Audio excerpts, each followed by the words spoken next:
Hi friends, അസ്സാം വലൈക്കും. അപ്പോൾ ഇന്ന് ഞാൻ വന്നിട്ടുള്ളത് നല്ല ടേസ്റ്റി ആയിട്ടുള്ള ഒരു പഴനുറുക്കിൻ്റെ റെസിപ്പി ആയിട്ടാണ്. അപ്പോൾ എല്ലാവരും വീഡിയോ ഒന്ന് സ്കിപ്പ് ചെയ്യാതെ തന്നെ കണ്ടു നോക്കുക.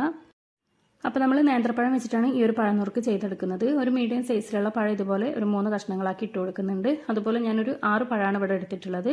അതിലേക്ക് ഒരു 1/2 ഗ്ലാസ് വെള്ളം ഒഴിച്ച് കൊടുക്കുന്നുണ്ട്. ഇനി നമുക്കിത് അടച്ച് വെച്ച് നന്നായിട്ട് തന്നെ ഒന്ന് വേവിച്ചെടുക്കാം. ഇപ്പോൾ ഇതാ നമ്മുടെ ആ ഒരു പഴം നന്നായിട്ട് തന്നെ ഒന്ന് തിളച്ച് വന്നിട്ടുണ്ട്. ഇനി നമുക്ക് അടപ്പ് മാറ്റി കൊടുത്ത് അതിലുള്ള ആ ഒരു വെള്ളം നല്ലപോലെ തന്നെ ഒന്ന് വറ്റിച്ചെടുക്കാം.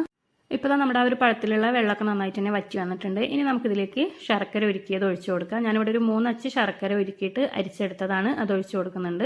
ഇനി ഈ ഒരു ശർക്കര വെള്ളം കൂടെ നമുക്ക് നന്നായിട്ട് തന്നെ ഒന്ന് തിളപ്പിച്ചൊന്ന് വറ്റിച്ചെടുക്കണം. ആ ഒരു പഴത്തിലേക്കൊക്കെ ഒന്ന് പിടിക്കുന്നവരെ നമുക്കിതൊന്ന് വറ്റിച്ചെടുക്കാം.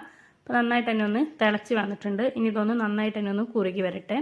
അപ്പോൾ അതാ നന്നായിട്ടൊന്ന് കുറുകി വന്ന് തുടങ്ങിയിട്ടുണ്ട്. ആ ഒരു സമയത്ത് ഇതിലേക്ക് ഞാൻ ഒരു അരമുറി തേങ്ങേൻ്റെ പാലെടുത്തിട്ടുണ്ട്. അത് കട്ടിയിലൊന്ന് ഇതിലേക്ക് ഒഴിച്ചു കൊടുക്കുന്നുണ്ട്. ഇനി ആ ഒരു തേങ്ങാപ്പാലും കൂടെ നമുക്ക് ഇതിൽ നന്നായിട്ട് തന്നെ ഒന്ന് കുറുകി വരണം.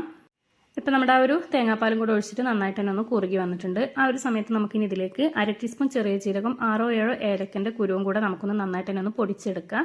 ആ ഒരു പൊടിച്ചെടുത്തിട്ടുള്ള മിക്സ് ഞാനതിലേക്ക് ചേർത്ത് കൊടുക്കുന്നുണ്ട്. ഇനി നമുക്ക് നന്നായിട്ട് തന്നെ ഒന്ന് മിക്സ് ചെയ്ത് കൊടുക്കാം. അപ്പോൾ നമ്മുടെ ടേസ്റ്റി ആയിട്ടുള്ള പഴനുറുക്ക് ഇവിടെ റെഡി ആയിട്ടുണ്ട്. അപ്പോൾ തീർച്ചയായിട്ടും എല്ലാവരും ഒന്ന് ട്രൈ ചെയ്ത് നോക്കണം. ഒരു തവണ പോലും ഈ ഒരു പഴനുറുക്ക് കഴിക്കാത്തവരാണെന്നുണ്ടെങ്കിൽ തീർച്ചയായിട്ടും ഇതൊന്ന് ട്രൈ ചെയ്ത് നോക്കുക. അത്രയും ടേസ്റ്റാണ്. കുട്ടികൾക്കാണെങ്കിലും നമുക്ക് ഹെൽത്തി ആയിട്ട് കൊടുക്കാൻ പറ്റിയിട്ടുള്ള ഒരു ഐറ്റം തന്നെയാണ്. അപ്പോൾ എൻ്റെ വീഡിയോ ഇഷ്ടപ്പെട്ട ലൈക്ക് ചെയ്യാനും ഷെയർ ചെയ്യാനും സബ്സ്ക്രൈബ് ചെയ്യാനും മറക്കരുതേ.